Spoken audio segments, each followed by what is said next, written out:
हमारे दोनों ओर दो महापुरुष वाणी से आशीर्वाद दिए, मुझे लगता है मैं मौन से आशीर्वाद दूं।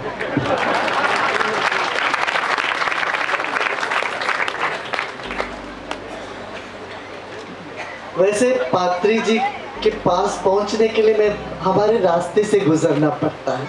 हम रास्ते में ही पढ़ते हैं अपने बेंगलोर में। बेंगलोर कहते हैं ना कि हमारे सांस के बाद द्वादश अंगुल ऊपर जाना चाहिए। द्वादशांत कहते हैं एक बिंदु धारणा में। आप लोग सब पिरामिड लगा के बैठे हैं, वो पिरामिड के अंत जो है, माने किरीट रखते हैं ना हमारे सब मंदिरों में, भगवानों के सिर पे किरीट है, वो किरीट एक तरह से पिरामिड है। वो किरीट का जो लेंथ होनी चाहिए वो 12 अंगुल होता है। तो 12 अंगुल से ऊपर नहीं होता। 12 अंगुल पर हमारा सूक्ष्म शरीर का अंत होता है। तो ऐसे ही हमारे अपने आश्रम से 12 किलोमीटर में पात्री जी का आश्रम बेंगलुरु में भी आगे चलिए तो वहाँ 12 ही किलोमीटर है। तो आप बड़े उच्च कोटि के ध्यान का प्रचार प्रसार कर रहे हैं। आज एक और हमको रहस्य मिला, पात्री जी ने आज हम पर हमारे कृपा करी। वहाँ अपने पास आए तो जब भोजन के वक्त बात करते करते आपकी श्रीमती जी ने ये बताया बहुत अच्छा रसोई भी है, पकाते हैं सब। जैसे आप सबको ज्ञान में पकाते हैं, व्यक्ति पक जाएगा जीवन में तो फिर मजबूत हो जाता है, फिर कभी हिलता डुलता नहीं। ऐसे वो आप बड़े पाकशास्त्री भी हैं, ये समझ, ये बात आज रहस्य उन्होंने बताया। बहुत अच्छे तरह तरह के व्यंजन भी बनाते हैं।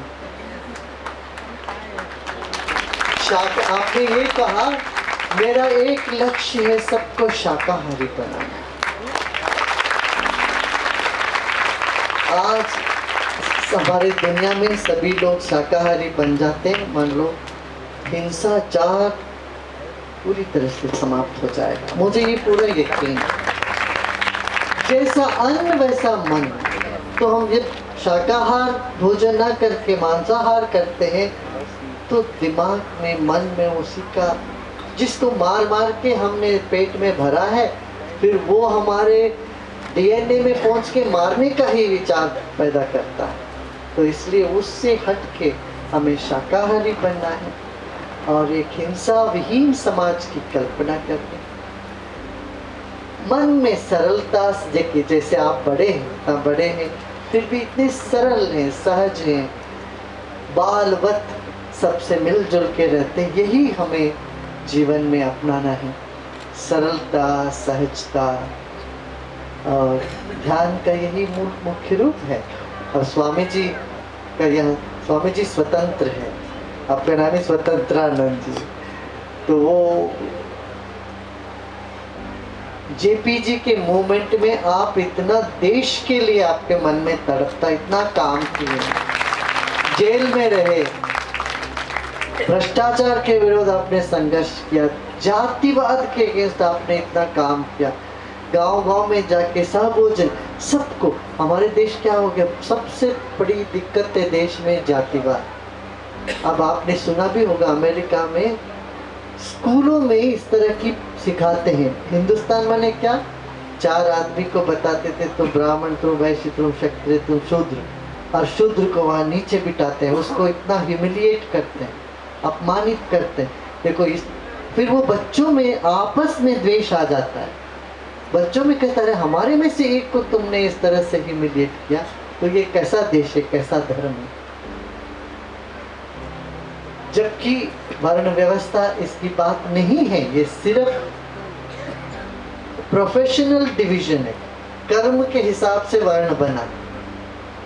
अब हमने जन्म के हिसाब से वर्ण बनाकर देश को बांटने में कर लिए, तो इसको तोड़ने के लिए आध्यात्म मार्ग ही सही है। इसलिए पात्री जी को भी हम बहुत अभिनंदन करते हैं, धन्यवाद देते हैं। सभी जाति के, सभी वर्ग के, धर्मों के लोगों को इकट्ठे करते हैं। आप समय समय पर आप स्पिरिचुअल कॉन्फ्रेंसेस कर रहे हैं। एक बार हम भी आपके कॉन्फ्रेंस में गए थे पिरामिड वैली में, तो सभी देशों के लोग आए और सभी धर्मों के लोग आके अपना जो आध्यात्मिक पक्ष है वो सामने रखा। जैसे मैं कहा, स्वतंत्रानंद जी स्वामी जी ने सहभोजन, सबको साथ में बिठा के भोजन कराया, परोसा। तो लोगों के दिल जीतने का ये जो काम है हम सबको करना पड़ेगा। जहां भी जाते हो वहां जोड़ते जाओ, जोड़ते जाओ। एक और कहानी हम स्वामी जी से सुने थे, वो है एक दर्जी का काम। एक दर्जी सुई को अपने पगड़ी पर रखा था, कैंची को नीचे रखा था कि एक आदमी ने आके बोला, अरे तुम ऐसा क्यों किया? तो काटने वाला है उसको मैं नीचे रखता हूँ, जो सिलने वाला है उसको सिर पर रखता हूँ। तो एक दर्जी से भी आपको ज्ञान प्राप्त हो सकता है, इसलिए आप ज्ञान स्वरूप हो, ये समझो। आप जो भी करते हो उसमें ज्ञान है। कब? जब आप ध्यान में उतरते हो तब। इतना ही कह के मैं वैसे ज़्यादा बोलता नहीं हूँ, पर आपका आशीर्वाद। मैं तो संगीत सुनने के लिए आया, वैसे तो यहाँ पर अभी कुछ संगीत का प्रोग्राम है। हो गया क्या? आप बांसुरी बजाए? ठीक है, फिर आप सबको मेरा बहुत बहुत अभिनंदन और आशीर्वाद। पात्री जी को हमारा बहुत बहुत अभिनंदन है। आप इतना ओम शांति।